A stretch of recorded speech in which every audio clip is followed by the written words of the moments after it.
I had all kinds of jobs. I worked at a shoe store talking to people, taking off their stinky shoes and putting on new ones. I sold shoes in high school for 2.5 years. I went through a very dark period in my life, guys, that I don't talk about all that often. Man, it would be really cool to be an author.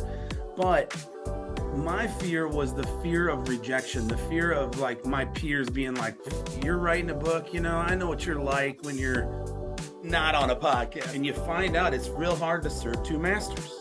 That creates anxiety, and that's created a little bit of extra stress in my life. So that is probably the biggest thing that Tara taught me even before Kristen wrote that changed the way I thought. People that are watching this, that's support. What if, instead of saying, what if it's bad, say, what if it's good? What if it does work? What if this book does happen to sell a bunch of copies? What if someday I got 1 million copies sold? You never know.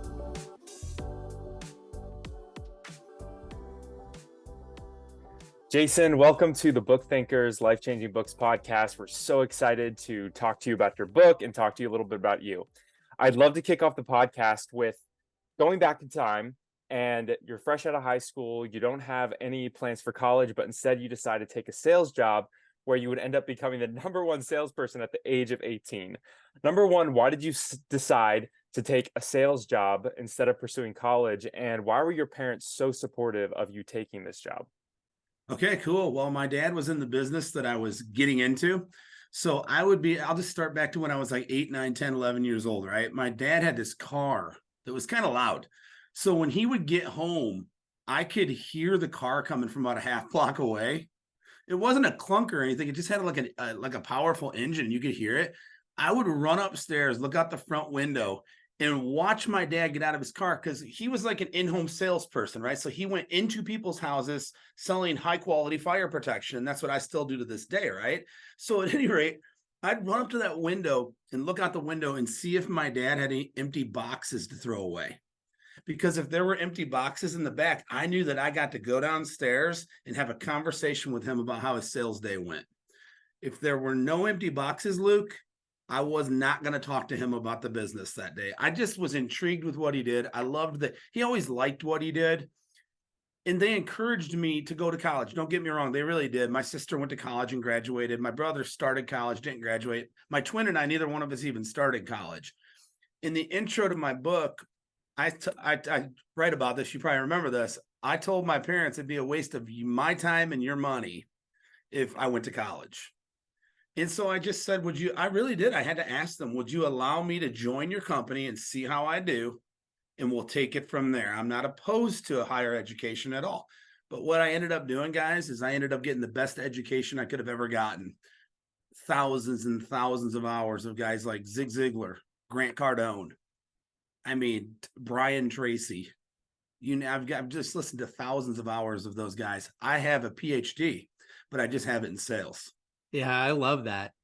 Well, you mentioned a couple of people that have been on this podcast, so you're sharing some air with some good people, Brian Tracy and Cardone. Mm-hmm. So I'm curious, do you think, you referenced 8, 9, 10, 11 years old, kind of looking out the window when your dad got home. Were there other opportunities for you to explore this idea of entrepreneurship or sales? Like, did you ever set up a lemonade stand? Were you into anything like that? Oh, yeah, absolutely. First of all, my mom and dad both taught us really, really good work ethic principles. My parents still to this day are hard workers. They're in their 70s, and my dad's still fully involved in the same business that I am. And he works all the time. He's our regional director. He's an awesome leader. Okay. But yeah, they taught us good work ethic. And it's not just me. It was my twin brother, my older brother, and sister. We always did something to make extra money. We were raised in the 80s. I was born in 76, raised in the 80s. It was different then. It was weird. It seemed like none of my friends' parents had money. Now like everybody's got some money, at least a little bit, right? But it's weird. I just feel like we had to do things, okay? Like a paper route. My brothers and I had like 4 paper routes between the 3 of us, because we knew one of us would oversleep, and the other 2 would end up doing the route. So we needed to have, plenty of work to do. We picked tomatoes as kids. We picked corn on a farm over in Illinois. I'm from Iowa originally. We would literally go to this farm, pick corn by hand, sweet corn, and tomatoes, right? I had all kinds of jobs. I worked at a shoe store talking to people, taking off their stinky shoes and putting on new ones. I sold shoes in high school for 2.5 years. I've always been a people person. I've always been attracted to if I see people and they're smiling, I'm going to stop and talk to them. And yeah, I really, sales was just perfect for me, and dealing with people was just the perfect opportunity for me. But yes, I've worked since I was about that age. No joke, literally. Before the legal age of working, we were like doing paper routes and stuff like that just to make some extra money. Sorry, So Nick, I'm go ahead. curious, I'll wrap up this thought real quick. Do you think that selling and entrepreneurship, kind of running a business, is that more nature or nurture? Do you think that you were born somebody who is interested in doing this, or do you think it was cultivated because of what your dad was doing and that you had supportive parents? Well, I think it was both, to be honest with you. To give you the best answer I can give you, I personally was born with some God-given talent to talk to people. My mom always used to tease me and say, Jason, you were born with a golden tongue. I said, Mom, stop it. But the bottom line is I've just never been afraid to talk to people, but at the same time, I was nurtured. My parents taught me the power of a positive mindset. The title of the book, they taught me those things as a young person growing up. I was very fortunate to be in an extremely loving home where they did believe in these same principles that my wife Tara and I believe in today, and they were instilling those in us. So by nature, God gave me the gift to gab and talk to people and just not. I don't embarrass easily. Really good traits of good salespeople, right? Stick your foot in your mouth. Don't get embarrassed. It doesn't really matter. You just move on. So nature, yes, but nurture probably more so than anything, because I've seen a lot of salespeople, Nick, in my industry that don't have it by nature. They have it by nurture, and they're doing just fine. You can do it both ways. Yeah, that's pretty cool. And I think that is like the dichotomy of life, right? We can have that nature, we can have that nurture, but it doesn't matter where you come from or who you are, you can achieve great things. And that's kind of the message of your book anyway. Um, Right.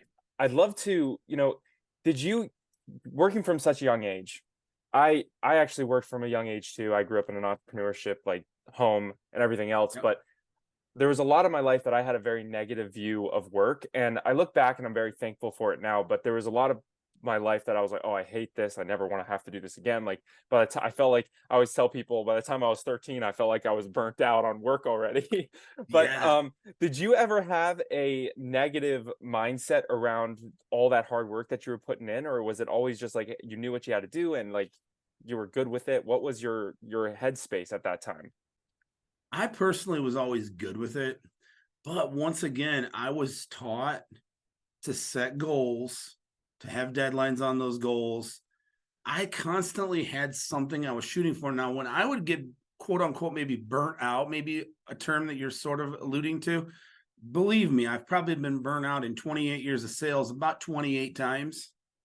You know what I mean? Like that 1 month a year where you just catch yourself going a little bit too hard, and you got to slow yourself down intentionally, maybe even go on a little getaway weekend or something, to get away from it all. So I would say that I've had some burnout times in my life where I had to slow myself down, reset. Usually it's because we built our house back in 2021, I think. We moved in. Yeah, we've been there 2 years. Built our dream home, moved into it. Well, I started feeling a little bit empty because that great big audacious goal was achieved. So I would say, to answer your question, for me, it wasn't really burnout. Probably I never really got burnt out by the work ethic side, or I never really hated work. Okay. Or like looked at it in a bad, but I did have to slow myself down intentionally, probably 28 times in 28 years. I hope that's a good answer for you. It is. Yeah. We love exploring that subject because I think our audience, it's a lot of very young, motivated professionals, and they're always balancing doing too much, Yes. versus kind of like what's enough. I get it. So I've been asked this a lot recently, as I've been going through the interview circuit for my book. So I'm curious for you. People have been asking me, "Hey Nick, have you always wanted to write a book? Like when you started consuming all this information, did you ever have that dream?" And so I'm curious, Jason, like you mentioned, you got a PhD or whatever, a degree, but it wasn't from college. It was from personal development material, Yes. Brian Tracy and all of these guys. Did you want to write a book kind of from early on, or is this something that you only realized recently? Okay. As you guys have probably experienced in talking to all these different authors that have wrote books. Yeah, I wanted to write a book in the back of my mind. I always had, and like Tara's like the only one that I would ever tell it to, though. Tara's my wife. You guys met her down there in Columbus. But she kind of knew that I wanted to. I always knew that I wanted to. because I loved reading and listening to books and stuff. And I was like, man, it would be really cool to be an author. But my fear was the fear of rejection, the fear of like my peers being like, you're writing a book, I know what you're like when you're not on a podcast, for instance. You know what I'm saying? Like, I seen you at your worst. And you think those thoughts. Like, so if anybody's considering writing a book, do it. Don't be afraid of any of that stuff. Who cares if it sells? If you want to write it, write it. It was therapeutic for me, guys, to write that book. It really was. It was probably as good for me as it's going to be for anybody that's ever read or going to read the book ever. But yes, I wanted to, but I didn't know when. You see what I'm saying? I never really, it was like that. It was more of a dream than it was a goal up until about 3 years ago. Then it became a goal, and then I did it. All right, we're going to get a little vulnerable if you're up for it. Because this is an exercise that I've been going through as I've been interviewed too, and I think it's valuable to share these things. So when you say you thought you would be judged by your friends and family, people who have seen you at your worst, what does that mean? Like, who's Jason at his worst, and why does he not align with the book? Well, Jason at his worst cusses quite a bit. Okay. That's all right. I do. I like drinking beer. I Me don't too. always, right. I don't always eat the healthiest diet. So, diet and exercise is in the book. I talk about both of them. So, it's that kind of stuff, like the little things, like, the Jason that they know doesn't make church every single Sunday. I do go to church, but I do skip weeks. And that's just the thoughts that would go through my head, like, oh, I don't want people thinking that he's a hypocrite. Well, in reality, no one is perfect. And there's no real good time to start really doing anything, if you think about it. But so the time is always going to be now. Yeah. Luke is perfect. But other than that, I don't think anybody. Yeah, I'm just kidding. What I know of Luke, he's a very perfect young man. I would agree. So perfect. That's exactly what I wanted to chime in and say. I was like, well, I don't know what you guys are talking about. I am perfect.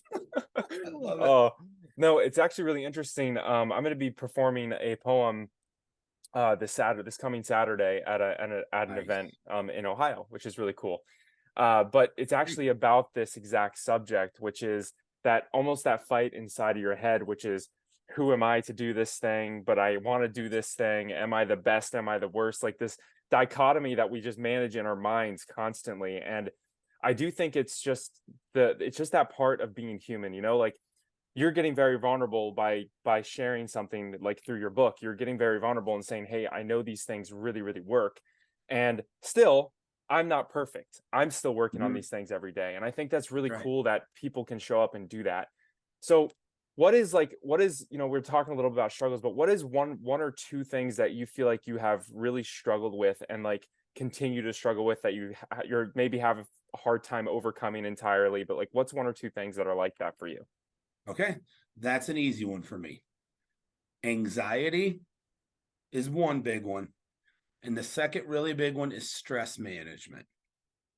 Those two are things that I'm constantly working on. Now, the anxiety, I've got that pretty well whipped, but right when you think you got something whipped, I just had a bout of anxiety. I think it was Monday or Tuesday night, whatever it was, late at night. I woke up. I had this major anxiety problem and like almost a small attack, and I hadn't had one of them in a long time. So those two things for sure. I think the anxiety, Luke's creeping in right now because I'm running my business full time, and I'm also trying to promote this book. And you find out it's real hard to serve two masters. That creates anxiety, and that's created a little bit of extra stress in my life. So those are the two things, but I do have methods that I use to reduce both of them. And they are effective. When I get stressed out, I'm able to calm myself down really fast. Yeah, it's pretty impressive that you can do that, because a lot of people, they use those things as a crutch, and then they can't overcome them. And I think it's really important that, you keep going in spite of having that anxiety. You talk a lot about your wife, Tara, and how she is a really positive person in your life. And I've heard you mention it more than once as she's one of the most positive people you know. So I'm curious, like, how her positivity and her part in your life has influenced you and encouraged you to keep going and do things like write a book and run a business. Like, how has that relationship helped you? Well, the biggest way that she's always helped me in my life is she's always been willing to support me, no matter how crazy, stupid, or audacious the goal or idea is. Okay. Like I teased her a lot. I said, Terry, I used an editor to edit my book, but I told her, I'm like, you were also an editor, because every time I'd get done, she probably got a little bit tired of it, after a while. I'm like, hey, we read this. I think it's really good today. Right. So it's like little things like that she does. But the first thing that grabs my attention with my wife, Tara, is her smile. She's always smiling. She's always happy. And everyone that knows her says that about her. She's a really big positive influence, not only to me, but to everyone around her. But the biggest influence she had on me with this positive journey and writing this book and like becoming the man that I am today, she started studying some of this stuff, not really before me, but at different times than me, if you will. Like I'd be big into it for a while. I'd slow down reading. She'd pick up. You see what I'm saying? Well, she really got into that secret. The book and the Rhonda Byrne, yeah. yeah, Lewis talked about her a little bit, maybe. We'll see. We'll see about that. But yeah, that book. And then we've watched the movie, The Secret. She's probably watched it 50 times. That's no exaggeration. And I've probably watched it 10. And our kids have watched it probably 5 or 10, reluctantly, the kids. But she made them watch it several times. That movie and some of the other books that spun off of that movie, she started believing in that concept of the gratitude journal. Now, Kristen Butler, we mentioned her before. Kristen, we use her happiness journal, by the way, every day. I use it in the morning and I do it all the time, every day, twice. Okay. But that has the gratitude in there, the 3 things you're grateful for in the morning, the 3 things you're grateful for at night. That is probably the biggest thing that Tara taught me, even before Kristen wrote that changed the way I thought. So you asked me about her influence. That was a big thing because she pushed that. She kept pushing it on me and saying, you need to do this. She said, you talk negative too much. This was before my major transformation, right? I went through a very dark period in my life, guys, that I don't talk about all that often. But I did. I went through a lot of like the anxieties was very real for me. So was depression. Okay. But she knew she needed to give me a kick in the butt. So she just kept on me. And I finally started doing that gratitude journal. So if people are listening, please, it's in the book too. Do a gratitude journal. All you got to do is, Kristen has you do 3 in the morning and 3 at night. So I just adopted that. I do 3 in the morning and 3 at night. And you know what? Sometimes the same person, place, or thing is on there in the morning and at night, because I'm just that damn thankful for it that day. But she's just a smiley, happy person. And a lot of the success that we've had is it's directly because of our relationship. She's very supportive. I'm extremely supportive of her. I'm just the one with the big, crazy ideas. And she's just like, okay, well, let's do it. But she is just she's very smart too, like smarter than me. She runs our finances, or I probably wouldn't have a place to sit here. Okay. So I hope that answers your question about Tara. She means the world to me. We've been married just over 25 years. Yeah, she's amazing. And yeah, you guys know what I'm talking about. You got supportive wives as well. Oh, absolutely. And I wanted to bring her up for that reason, because I know like seeing you guys together and like at the event, it was so cool to see how you guys interact with each other, and you can just tell that love and that support for each other is there. And it's a very rare, unfortunately, it seems like it's a very rare thing to see these days. So it's really cool, and it's just inspiring to see people like you just love on each other and have other success, not only relational, but business and everything else, which is really cool. Can I say one more thing on that, Luke? Yes. I don't know if either of you knew this, because I'm not sure if I pulled you to the side and told you or not, but Tara's mother passed away 3 days before your event. Yeah. That, people that are watching this, that's support. She made a decision. Her mom was sick for a while in Iowa, 8 hours from us. And Tara spent the better part of the last 60 days of her life in Iowa. She came home Wednesday night at 5 o'clock in the afternoon, and we left to go to Columbus at 6:30 the next morning, because she was committed. That's a committed spouse. We made a decision that we were going to the Book Thinkers event. We made a decision that we were going to Lewis House, and her mom's funeral wasn't until the next week. And we said, you know what? It was all on her. I did not have any influence on that. I told her, I will do whatever you want me to do. If you want me to call these guys and let them know we can't. She said, no, we're going. That's how supportive she is, Luke. Wow, that just made me tear up. Gave me Well, goosebumps. Holy smokes. yeah, that's love and that's marriage. You know, that's what we're supposed to do for each other. And her family wanted her to come too, just so you guys know. Everyone was in support of us coming to the Book Thinkers event. They knew how important it was to us and they wanted us to go. Wow. Well, that's really amazing, and we are so thankful that you both were there for sure. I mean, wouldn't have been the Book Thinkers event without you guys, and hopefully you'll continue to be able to come to many, many more. Absolutely. Oh man, I gotta gather myself, Nick. Oh, you're fine, brother. It's life. It's real Oh, life, man. It's real Yeah, life. I'll jump in. Jason, something that you've mentioned a couple of times, you mentioned you have some tools to settle yourself down when anxiety starts to boil up. And then you mentioned you went through a dark period where the anxiety seems to have been pretty dominant for you. So, what are some of those strategies that you use today to sort of calm yourself down when you start to feel anxious? Okay, I'll just tell you just a little bit of a story real fast, and then I'll get into the what I did to Oh, fix yeah, it. go ahead. Plenty of time. So when I was at my rock bottom and my worst, it was because of like stress that led to anxiety that then led to depression. You guys have probably heard the whole bit. Everybody that ends up with anxiety probably got it from stress, or some people just have it. It's unfortunate. Some people are just kind of that way. They lean in that direction where they get real anxious about everything. That's not the kind of anxiety I had. I had anxiety that was brought on by stress from sales, basically, from being in a difficult career that was all commission based. I've never had a guaranteed paycheck my entire life. Okay. So, and with the book, you guys know full well you don't have any guaranteed paychecks there either, do you? If you don't sell books, you don't make any money. So, I've never really, and I don't care about that. I like that lifestyle, but it did get stressful at times, especially when the kids came along. I got stressed, led to anxiety, which led to in further deeper depression. Well, so one night I'm laying in bed. It's late at night. Tara's already asleep, and I'm watching some whatever I was watching. Probably couldn't sleep. That happened a lot to me. So I'm watching this thing, and this infomercial comes on. And I don't know if you guys have ever heard oh my gosh, I can't think of his name, David Goggins' story or not. Oh, yeah. It's Can't a hurt similar me. story. Yeah, he's watching TV and the Navy SEALs, like commercial comes on. Well, I was watching TV and a infomercial for the Midwest Center for Stress and Anxiety came on. I'm not kidding you. I'm laying there anxious. My chest hurts. I'm just feeling like I'm dying, basically. So I'm like, screw it. I didn't have the $500. I think it was $500 to buy this program. And I'm like, I don't care. I'm willing to try anything. So I went ahead and slapped it on a credit card, bought the program, learned a lot from. I'm not necessarily promoting or, that program today. That's not what this is about. That was 20 plus years ago. I don't know if that type of program would still work today or not with the different types of anxiety the younger generation's dealing with. Mine was a little bit different, but it worked for me.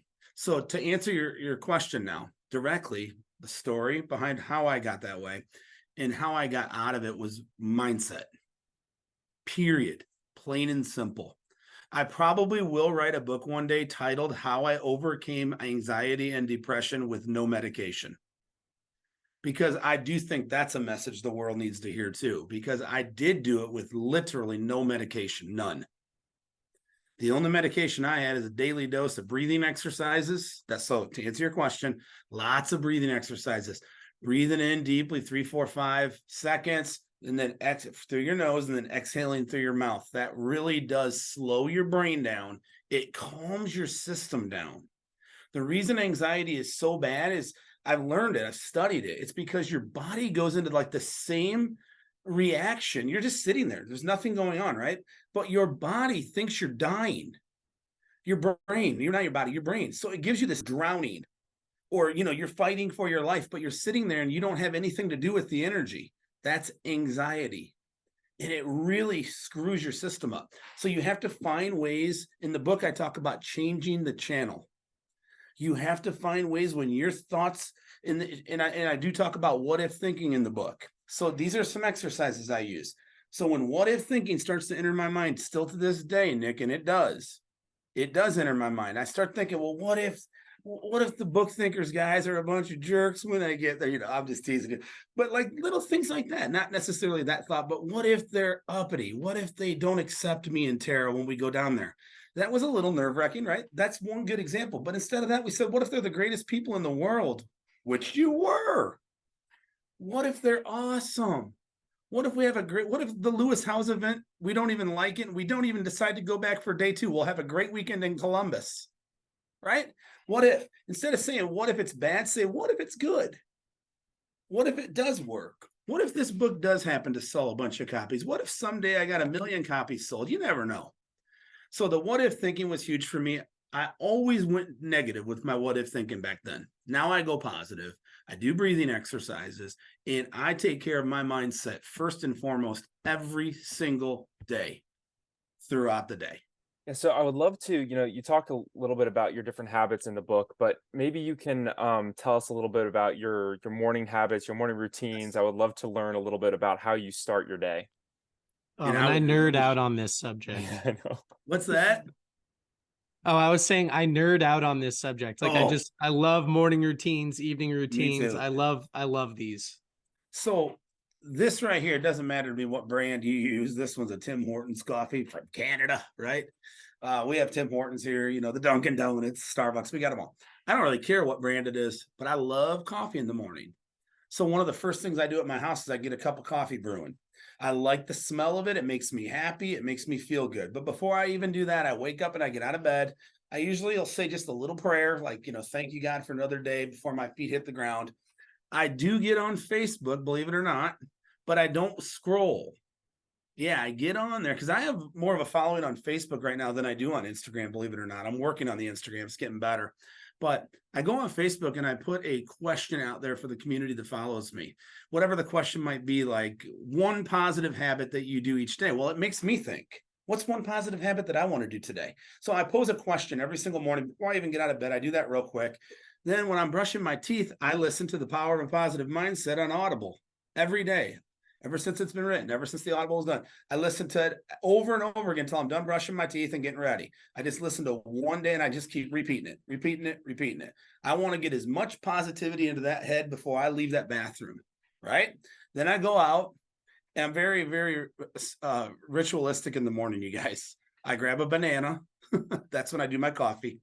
And I eat a banana and I drink my coffee while I fill out. Kristen's going to love this podcast.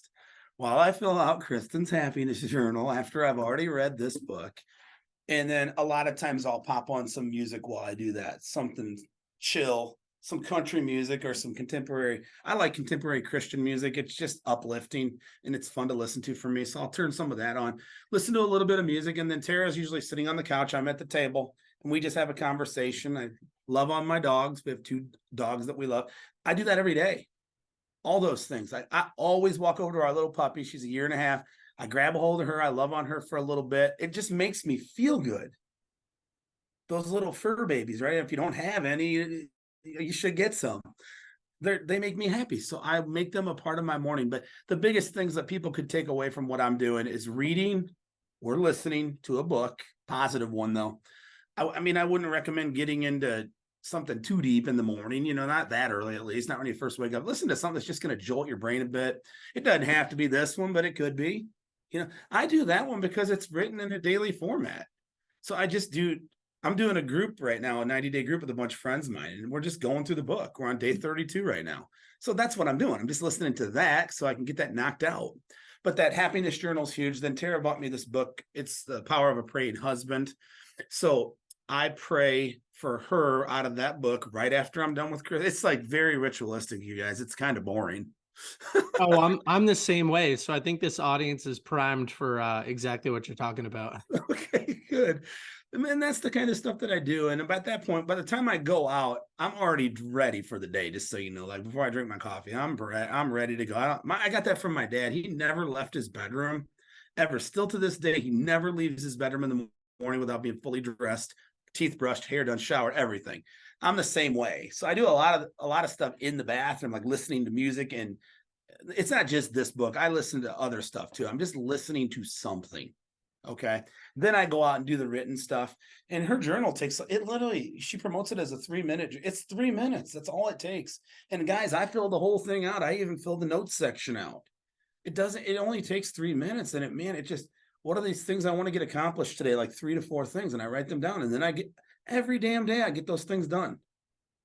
I always get those done because I know, Luke, I got to come back later and I got to write down what I got done. So I want all 4 of those to be at least accomplished. So writing down a few goals too, Nick, to answer your question. I'm writing down a few little to-do goals for each day too in that journal. She just structured it so well, I can't help but promote it. Oh, It's I just so love it. good. She is amazing, and it was fun to see you guys kind of dancing that last night at the event and We everything had like that. fun. You were like, "Oh, Kristen's coming to the event. Like, I wonder if we'll be able to rub elbows a little bit." And I'm like, "You will be." So, We appreciated wanted- that too, by the way, the introduction. oh yeah, of course. That was I'll awesome. I'll just make a quick comment because I think this is an interesting thing that I've learned recently. Routine. A lot of people, when they hear routine or ritual, they think complacent. You're just doing the same thing every day. But when you think about a routine as a route, it's a journey. It compounds. Those same little daily actions are actually actions. They're movement. They're creating Right. something better for your future. So I encourage everybody to get a morning routine and an evening routine. I think if you can bookend your day, you can Yes. control the morning and the evening. You can control the middle, the chaos a little bit easier. So I just Agreed. wanted to make that comment. And Luke, I'll kick it back over to you. No, I love talking about morning routines and things like this because I think, you know, it's so we get overtaken by negative emotions so quickly.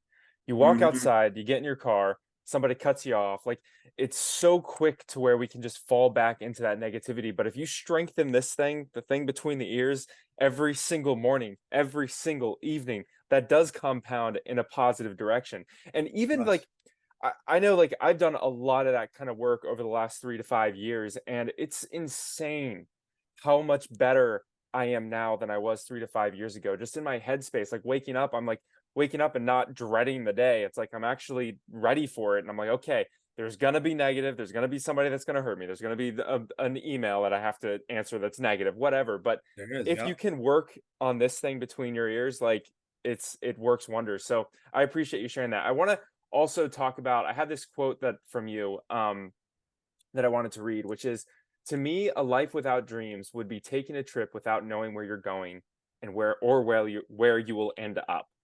So I wanted to ask, like, what is your dream right now? Like, what are you working towards? You talk about the goals? Like, what is that big Yeah. goal? What are you working on? Well, I have a lot of goals. Okay. So, but most of them are, stepping stone goals to get to the ultimate goal. I do have it written down as a great big audacious goal. I have no idea how it's going to happen. And I don't even know if it like Vanessa Van Edwards at your event was telling us, her first 4 books didn't even sell. It may not be this one, but I do have a goal to sell 1 million books. 1 million. I've never been afraid to go, why not? Why couldn't I? Other people have done it so many times. Why couldn't you sell 1 million of yours? Either of you. If and when you write one, and I know that Nick, you already have. Why can't you sell 1 million? See, that's my thought process about everything. Why couldn't I? If Vanessa Van Edwards can sell hundreds of thousands, and she was being humble at your event, by the way, I think she sold a few more than she said. I But know. I was trying to get her to say it, but she wouldn't. it's a lot, isn't it? I mean, but she was so down to earth. She's a human being just like us. And she obviously didn't know which book was going to go big. She got back on that horse. So that's a great big audacious goal that I have. And then in my business, I have a goal to be a regional director. Right now I'm a divisional director. That's the second director from the top of our company. And that just means I need to hire more distributors. It's not network marketing or anything, and I'm not going to get into that with you guys today, but I have a goal to be a region, and I'm probably a couple years away from that right now. You get to be my age, guys, and you start hitting these pinnacles, and you're like, God dang it, what kind of goal can I set next? My dad's a regional director. He's been that way for a long time. You can't go any higher in this company once you're to that level. It's like, so that's why I'm excited about stuff like this for the next part of my life. Does that make sense? Yeah, absolutely. And I love that. Um, you also like, it reminds me of, you're talking about, oh, I'm writing books and I'm doing all these other things. And during the pandemic, you started and I forget the name of it. I've had it written Positivity down somewhere. Central. Positivity Central. Yes. So Yep. can you tell us that story? Because I think that's like who you are, right? You're always building these new things and these bigger goals, which is really cool. So if you could tell us about that, that'd be awesome. I can. So the good news for anyone that follows that is that I once had anxiety, bad depression. So what I was seeing like my son was a senior in high school, you guys, when that went down. He got pulled out of school, never to grace the doors again. That was really sad. It was sad for Tara and I. I think Dylan liked it at first, our son, but then eventually he's like, I kind of want to see my friends again, And all kids were suffering with that, not just Dylan. But the seniors that year were robbed of their graduation ceremony. Now we told Dylan, we spun it in great, who else gets to do a virtual graduation? They did a parade in our town where the kids lined the streets and it was like a reverse parade. We drove through the middle and congratulated. It was neat. So they did some cool things, but still you missed out on the in-person stuff. So that was 2020, right? And I just decided, I was like, and I look back at some of those videos. I went back and deleted a whole bunch of it on YouTube because I'm like, I wasn't good at it by any stretch. I wasn't, but I was just speaking from my heart, telling people like, don't give up. Keep going. If you feel down today, do something to change your mindset, whatever. And I was just trying to do whatever I could do with positive posts and messages. But that is exactly why I did it. I did it because of the COVID-19 pandemic. I started seeing things. I started seeing people that were depressed more and anxious. And I still think that's carried on to today. And I think that there's a big, big opportunity for anyone that wants to teach people mindset and how to overcome those kind of things in their lives. So I still do that. I definitely still do that. I don't push it super hard as far as I'm getting followers and stuff, but I'm not like pushing too hard to do that. I'm just putting content out now. Good. That's how you grow. You just provide value constantly and consistently. Yeah. So I love it, man. Well, we're getting towards the end of the podcast. So I have two final questions and then we'll kick it over to Luke for his famous final question. So question number one, if somebody's been listening to today's podcast and they're like, Jason's a cool guy, I'm somewhat interested in this book that he's written, but I'm not sure if I want to go through that 90-day process yet. Like, what would you say to them? What's the expected outcome of choosing to read your book and go through your program? Like, what's the kind of the final word here? Okay, good. That's a good question. Here's what I would tell anybody that's not sure. I'd say pick up a copy, do it, because it takes less than 5 minutes a freaking day. If it doesn't work, give me a bad review on Amazon. Ooh, we've never heard that before. That's a good point. If it doesn't work, you can give me a 3-star instead of 5 or 2. If you think it was too basic for you, give it a 3-star. I need more reviews one way or the other, Nick, right? I'm just saying, I'm pretty confident in it in that sense. Of course. I am confident that they would give 4 or 5 stars. But if you don't like it, if it's not for you, that's okay. But you're never going to know unless you try it. And I'm telling you right now, it does work. I have friends and family and a whole lot of people that I know that have bought the book that it is working on their mindset. I've watched people in my business go from average salespeople. They started doing this every day. And by the way, every one of them that would buy this book, I bought them Kristen's happiness journal and mailed it to them. All the guys on my team. So a bunch of those guys are doing that. So I got them doing both. I got them doing my morning and evening routine. And these sales numbers are spiking. It's crazy. I was just telling them that on a Zoom call the other day. It is working for people that are doing it. I'm seeing it work. So my answer to that would be, give it a shot. It's $19.99. It's $20 for the rest of your life. And it takes less than 5 minutes a day. I guess that's my challenge. How hard is that? You don't have to be a reader to read my book. No, it's a good point. No, I love it. And listen, $20 to get decades of your life experience and positivity packed into a few hours of consumption, broken into 5-minute chunks daily. Like, there's no better ROI than that. So, I'm a big fan. Here's my second question. What book have you gifted the most other than your book and Kristen's books? So over the last 10 years or so, what book have you gifted the most? Oh gosh, that's so easy. Sell or Be Sold. GC. Sell or Be Sold by Grant Cardone. Uncle G. I love it, man. The reason, real fast, I'll make it quick, is because that Grant's gonna love this if he watches it. I've been in sales a long time, you guys. I'm a pretty good salesperson. I'm a pretty good sales trainer too. When I'm done here, I'm going in to train a young lady. I'm telling you guys something. I know a lot about that business right there that he's talking about. That's a perfect book for an intro salesperson that's new in the business, and they're new in any kind of sales industry, and they're trying to figure out the basics of sales. And I don't know if that's why he wrote it or not, but it is a very good book for people to learn that no matter what you're doing in your life, you're selling. I don't care what it is. Every day, all day long, we're all selling. That's the premise of the book. That's why I give it away, even if people aren't salespeople. Yeah, I agree. I love that book. Such a classic.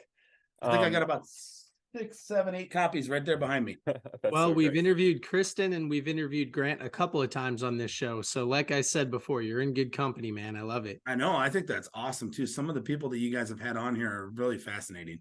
Wild, yeah. All right, so this is my final question, and that is, it's like you're ready for it. You're ready for it. I love it. Let's go.